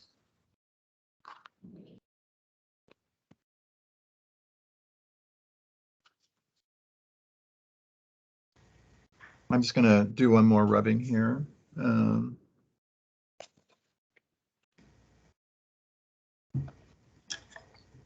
And the blue tape works pretty good. It's not. It's made to be removed a little easier. And then they also make this artist tape, architectural tape. That's for sticking things down, but not getting so stuck that they would tear the paper. I find that tape is very nice, but it's very expensive. So I'm going to use that soft graphite for just the edges of this one.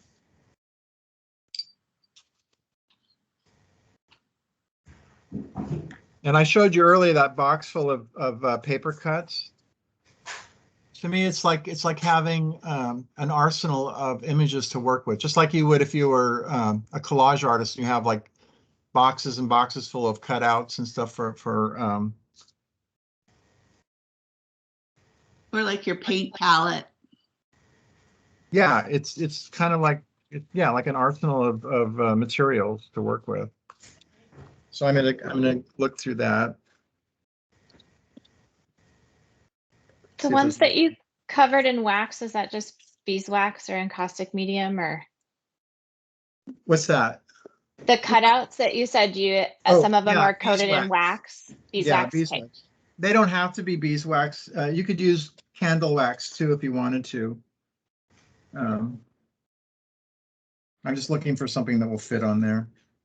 And if you've done encaustic or whatever, you can use an iron, not an iron that has holes in it, but just a flat, iron, not one that you're going to use on clothes again either. But you can that's true. To them. Yeah, that's a good point. I did use an iron to iron the wax into the paper.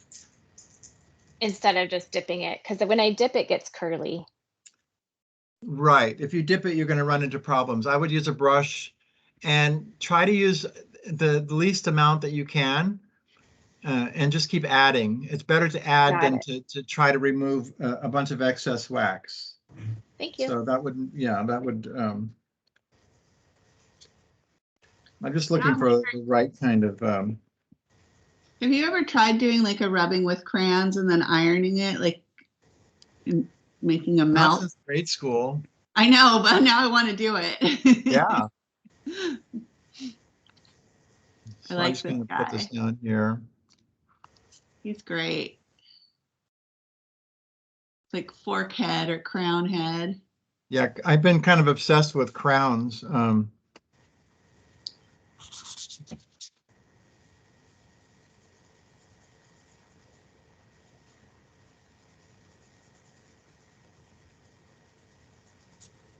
going to go over this with graphite first. So, when you really get into this, it's kind of a form of painting.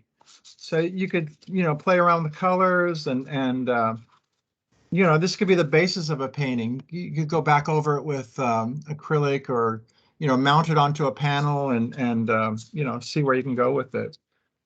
I'm going to use a red next. I'll check my As you can see there, Larry has little cutouts like everywhere, like just in his crayon box. And yeah, oh yeah, that's true. And if it's a lucky day at his house, I can find a bunny or two on the floor. Yeah, I always leave things around on the floor, then to see if Kim will notice it, and she always does. And then I feel like I've like won an Easter egg hunt or something. Yeah. So this is a Faber-Castell. The one thing that's also nice about the Faber-Castell is they are triangular, so they don't roll off the surface of your workspace. This is a Stockmar. See, so that's another thing I don't like about these. So you're always like searching around on the floor, and my floor is, you know, somewhat chaotic. Larry, would you ever do would you do rubbings with pastel? Were you just saying this with pastels, or they're too messy and glomby? Pastels, that they're, so this particular graphite stick that I showed you, made by Generals, which I got at Michael's, it's like a 9B, so it's very soft. So pastels are kind of like that too, especially the powdery ones. And if you're careful with them, it would work, but it's very easy where they don't really jump between the surface and the paper cut as easily. So it might have a tendency to kind of look smeary, but that could be kind of great too. I'd recommend trying it and just see if that's something. What's the name of the graphite stick that you got from Michael's? What type? This is called Generals. Generals. Okay. Yeah, and the one I showed you earlier is called Lyra. Oh yeah, I wrote that one down. Okay, cool. Thanks. And my favorite, which they don't seem to make anymore, is Koenar, which is a German company. They're also like this. They're square. I only have one left, and it was from the 1950s. But they don't seem to make that particular kind anymore. And it's a shame because they're really nice. Max Ernst, oh, I got a helicopter going over. Hang on.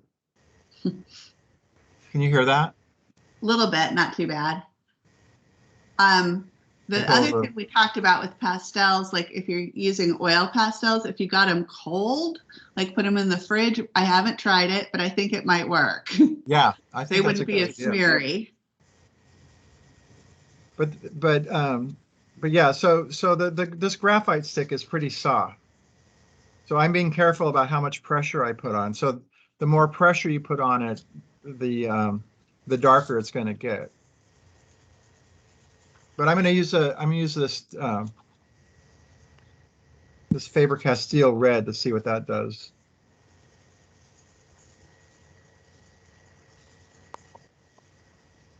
It's kind of interesting. What happens is, just like if you've been using these a lot, they start to pick up bits of dirt and stuff, which can kind of add to the,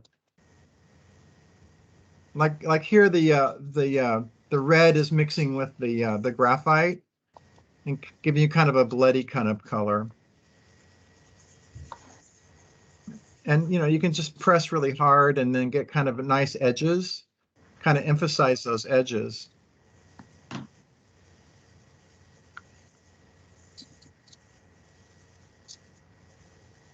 And then you could even go back in and you could watercolor in this. You know, there's just so many possibilities of what you can do with this process. Oh, and these Stockmar and these Faber-Castells, they're great because you can mix them together too. So you could you can put white and so they come with white. This one that's missing, but so they have, you know, they give you the option of kind of changing the colors too, making them more pastel or whatever. I'm going to add some blue to this. So I really love that you know, for something as simplistic, that's a better word. it just gives you, you know, an amazing amount of flexibility. So it's a good thing to do with your paper cuts. And, you know, and the cool thing is I can do this. And then, you know, I can remove the paper cut and use the paper cut for another day. And I could make like 100 of these or more, you know, it's like, so it allows me to do, like if you're doing multiples, you know, you can kind of build an entire picture by just adding different paper cuts. And of course, if you're using the an ink pad and one of your stamps that I showed you earlier, a little bonus, you know, you could add a stamp to make it look kind of official. So it looks like, you know, there's something important about that. And you can use your little paper cut guys to make stamps. Yeah, that's what Gwen did. Yes, you know, you could conceivably you could use that as an idea for your for doing a paper cut. My paper cut guys tend to be pretty small. A stamp. What's that? My little guys tend to be pretty small, so. Yeah. Yeah, I mean,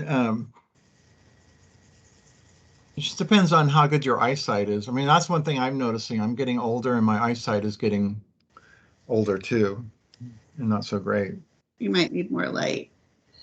Yeah, I know. Well, one of my overhead fluorescents burned out yesterday, so I did like, I don't know if you can see it, but I took a little paper cut guy. Are you gonna pin me, Larry? I'm gonna spotlight you. Okay. Okay. Okay, so I took a little, can you see it? Yeah. I took a little paper cut guy and I did a rubbing just with a pencil. And then I cut my little rubbing, but I didn't give me enough variation really. So I cut my little paper cut guy out again. So he's all toned and has a little edge on him and he's ready to go, to be stuck on something. Yeah, that's perfect. I mean, yeah, then you can make a whole bunch of those, you know. Yeah, and I did make a bunch of them. And so I just used like a number of 9B pencil and rubbed over him. And he was. I'll show you. Here's some earlier rubbing pieces that I did. That was. Can you see that? Yeah. Are you pinning yourself now? I'll spotlight myself. Don't spotlight me too long. Okay. It only does one at a time, I think. Oh, okay. I spotlighted you by mistake. But it's just sort of infinite. You can keep using these creatures or shapes over and over in different ways.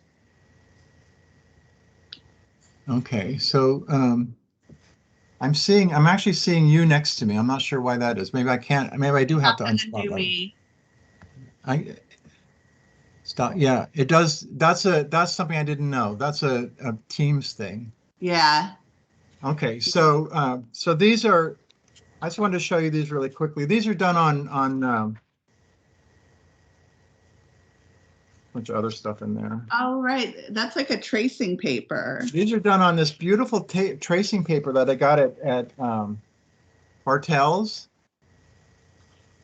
And it's beautiful stuff. It's actually archival and it's very thin and translucent. So what I wanted to do, I did all these paper cuts of bottles. They're actually inkwells that I made at the beginning of the pandemic. I was trying to make an inkwell bottle in ceramic every day. And I did that for quite a few days, but then I realized that the pandemic was not going to end anytime soon. So, but anyway, the thing about the tracing paper is so thin that if you don't put something behind it to brighten it up, they look kind of dull. So let me see if I can find a before and after. Okay, so this is a before. And it's not, I like it. I mean, there's nothing wrong with it.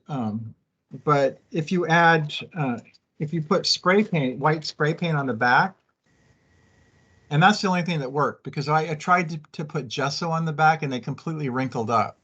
So regular spray paint was the perfect choice because they don't wrinkle.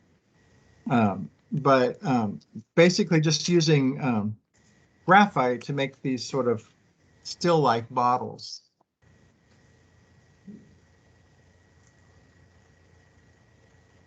And this one has white on the back, and this one does not. Yeah, that's really cool. What did you say it was clear spray paint or white spray paint? Just white spray paint. So I think whatever the cheapest white spray paint they had at the hardware store. And you want to put that on outside. They do make a gesso, a spray gesso, but this is a lot cheaper, and it worked just as well. And you said you only put it on the back? Only on the back. So I pinned it on a wall and I sprayed the back with it. And then just let it dry and then removed it. It dries very quickly. Was it Krylon? No, it was Best Buy. Okay. Whatever their brand. Probably it's made by Krylon. But just like the most basic. Yeah. But they're fun to do, and it's very reminiscent of Morandi. If you know who that is, he did still lifes with just bottles, the same bottle, same still life, kind of over and over and over again. Italian. I can't think of his first name. I'll put it in the thing. Yeah, brilliant artist. They're beautiful images. Giorgio, kind of contemporary of Giacometti. Alberto Giacometti. The graphite rubbings, generally they store okay, like in a box on top of each other. Or yeah, these have been kicking around in my studio. Cool. You don't put a fixative on them? What's that? You don't put a fixative on them? No, I might if I were going to exhibit them, but there's a lot of drawings in the world that are not fixed by anything either. And pencil is just graphite, so it doesn't seem to be an issue that I can see. Maybe if I were using a pastel, soft pastel, then yes, definitely. But the one thing, if you're spraying white spray paint on the back, that's what I've done here. You can see how glossy it is. That will actually work as a fixative as well. By basically sticking the graphite from behind. And so a famous pastel artist, Redon, Redon, he did a lot of pastel art, and he would spray the fixative on the back of the paper and just soak it. And then the fixative would bleed through the paper and stick down the pastels. So yeah, that's true. It would kind of work. And it works. Check him out. His pastels are extremely beautiful. But anyway, I was having fun, just using. It's such a simple idea, using these paper cutouts as stencils, basically, and then doing rubbings with them. So we don't. What's that? We don't have too much time left, but if anyone has any questions, please shout them out, especially about cutting or. And did you put my? You can put, if you didn't. I don't know if I asked you or not to put my Instagram. I got all of that. And my website. Great. So his Instagram. So we didn't use the silhouette paper. I don't know whether I should experiment or maybe send mine back. I didn't open it yet, but do you have any thoughts about how to experiment with it? I would play with it. I mean, basically, you can draw. It's white on one side, it's black on the other. So you can do your drawing on the white part and do everything, and then just have black paper cuts. You'll notice that the paper cuts, the black is super black. It's not like, it's not like most construction paper. It's it's really beautiful. So, and since you have it, you might as well play around with trying to do silhouettes. You could do some silhouettes of your dog or your family. And they, don't worry about them being crude. I mean, you can draw them out roughly and then practice, And it takes glue like any other paper, right? It doesn't. Yeah, it's paper. In fact, the black part is carbon. It's like some kind of carbon, like soot or charcoal. It's super black and it's super matte. Yeah, it's completely matted. There's no glossy to it at all. So is it very thick? How thick is it? Thin. It's thin. It's actually thinner than copy paper, a little bit, not much, but it's very much like copy paper. And the other thing you can do, you can run it through your printer. Yeah. See how I'm gonna pin you so you can show people. Can you get it in thicker weights? The high. I don't think so. Gold. I put like one brand in the thing, and that comes just in one weight. From Okay, hold it up one more time. Yeah. Oh, there's the cover. That's what I use too. There. It's about about $9 for 25 sheets or something. Is that They also make a self-adhesive kind too, which I've never tried. I think the French make the self-adhesive kind. Yeah, this is like that is a word that I cannot spell for the life of me. I have to look that up every time I try to spell it. And for some reason, spell check can't seem to find it either. So this is really fun. Thank you, Larry. Really freeing and just experimenting. Well, all of these things I showed you, and check the tape out. And just play with all of these things. This is something that you can take in so many different directions.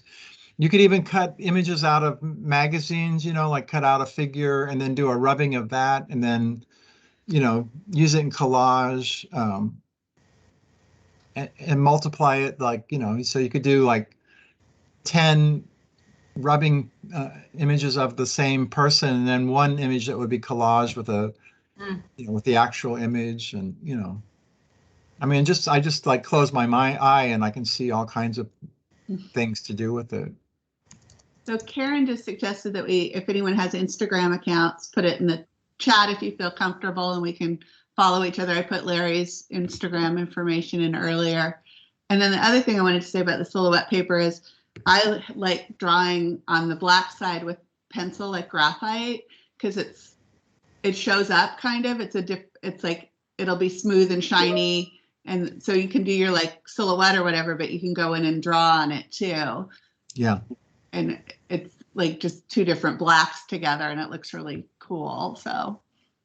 And if you like the class too, go ahead and make a mention of it in the not the chat here, but on the website. They want some input, so I don't usually do that, but. Oh, they usually have like a form at the top of the class stuff. We haven't. Larry, what classes do you have coming up in the fall for us?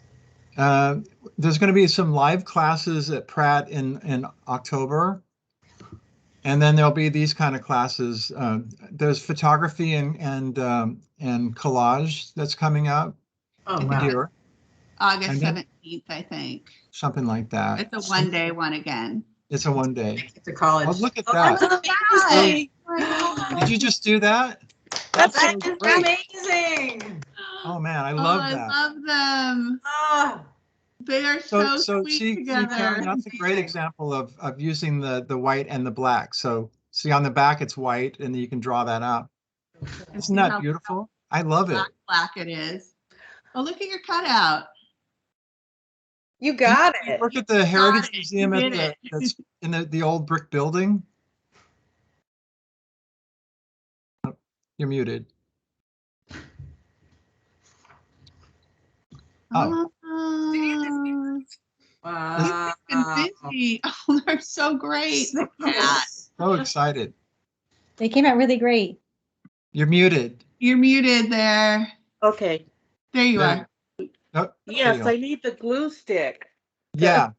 So you can get those anywhere, Michael's or hardware. I don't know about a hardware store, but Safeways probably sells them even. Mm-hmm. Those are great. I say, yeah, it'd just be really good to have a whole show of those. Are you on Instagram? Yes. So post those on Instagram if you can, and then friend me so so we can see each other. So mine's just Larry V. Calkins, so it's pretty easy to find. This has been a great group, and it's really nice to meet all you guys. This was really fun. The sun came out here. It's nice. The weather's nice. Here too. The other day I had a class in the morning and somebody decided to pressure wash their house at the moment my class started.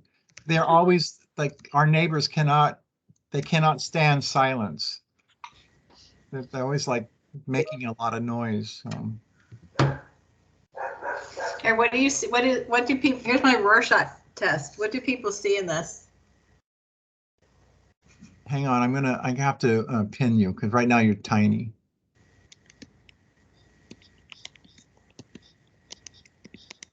Okay, I'm gonna unpin you. I mean, I know we have to go. The class is over. Oh no. This is a rubbing. Yeah. What are people seeing? I'm just seeing your K right now. I've been having trouble. Never mind. So I'm seeing a plant with a flower in the middle. That's and sort of feminine. Oh yeah, I guess. Turn it over. Turn it up the other way around. You mean this way? Yeah. Yeah, it looks like a creepy bug, doesn't it? Well, it looks kind of like a plant, like you know, like those tropical plants, like something I'd see in Mexico.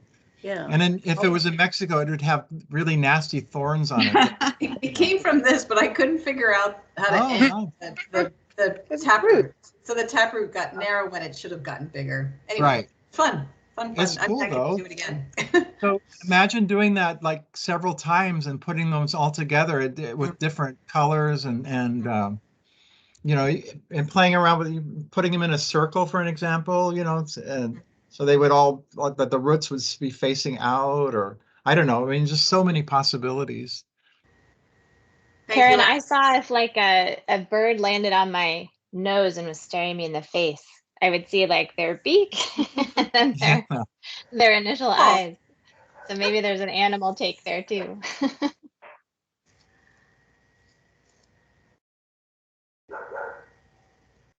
Well, thanks everybody. I'm going to say goodbye. It was really nice meeting you. And we'll see you on Instagram. Thank you. Nice meeting you too. I would love to come to the museum sometime and yeah, for sure. Sounds like an outing. Yeah. Imagine that. Maybe I'll actually leave my compound. I swear to God, I have not been out more than a handful of times. I don't want to get COVID, and I can't even go see my family because they're all anti-vaxxers. Oh, which sucks. yeah. So it is what it is. Well, great. This was fun, you guys. You know, this one day class is not so bad. It actually, you got to just gear it towards, you know, what works. And the recording this was so fun. The recording will be there, and like I said, the collage artists that you might want to look at, and I may try and like consolidate some of these chat notes, and if you need to go back to anything, and you can always, you know, email Larry or me, and keep this going, and hopefully we can meet in person in the fall. This was great. I'm so inspired by doing all of these. Like, these are the leaves, and then I made googly eye glasses. Oh wow. My God. I would never thought of that. Well, I think we should do the leaf one more time. That was so fast. Oh, the leaf. I'm sorry. Yeah, I want to see the leaf. I kept getting up and raiding my daughter's crayon box. So if you saw me leaving, it was just to go find a better color. You had every supply you needed in your house. I had no idea. This was great. Thank you so much. Yeah, and you know, this is something you can do with your kids too. I mean, going camping, so I'm gonna make sure we pack all of this. I'll probably hog all of the materials though. Yeah. Well, when the parent does artwork, that is like the best thing for a kid. I went to a family reunion once, and and I dug clay out of the stream where we were camping, and we made stuff out of clay, fresh, organic clay, and all the adults really got into it, and all the kids were just like, because they never see their parents act like kids, and they loved it. It was so great. Well, I think I know what I'm doing today. So thank you so much. And today and for many days. This was very helpful for all kinds of things. It was nice meeting you guys. Thank you, Larry. Thank you, Kim. Well, Can I put in one quick Pratt plug, if that's okay? Yeah. Just there seems to be explorers in the group, and I took the broom craft class. Oh yeah, I wondered about that. Because I never look at it's through the wood shop group, and 2 hours on a Wednesday night with supplies, and there's another one that actually has like the broom corn. But since you guys like to explore, perhaps, I just thought it was fascinating. This is what's so cool about Pratt. Yeah. It would be fun to try making a brush. Yeah. We're not trying to make it be a old master painting in one weekend. We show you how to do some really amazing stuff, that are actually that you can apply in the real world. So Pratt is fantastic. This was my second one, and just to riff off of what Jen was saying, we did a moss art workshop. Oh yeah. Oh my God. Look at this. So cool. This is my daughter's. So she was like, "What are you doing? I'm going to do it too." So we did a moss art workshop, and the same kind of idea where you're given, I mean, you pay a fee, but it's so worth it and so modest. And then you get a whole thing full of preserved moss and a frame. It was absolutely magical. And it was kind of like this, where it was also 2 hours and just a great infusion of inspiration. That's what we're here for. It's a forum. It's like a place to share and get immersed in a real community thing, and I can't think of anything better to do with my time. And when I was looking this up, it looks like Pratt has broken out like a whole section of online classes. So it's really nice to see what you can do online. And I hope everyone was from here. Larry and I have had classes other places where we keep talking about Bartels, and people in Arizona or something think it's some sort of art store. Right.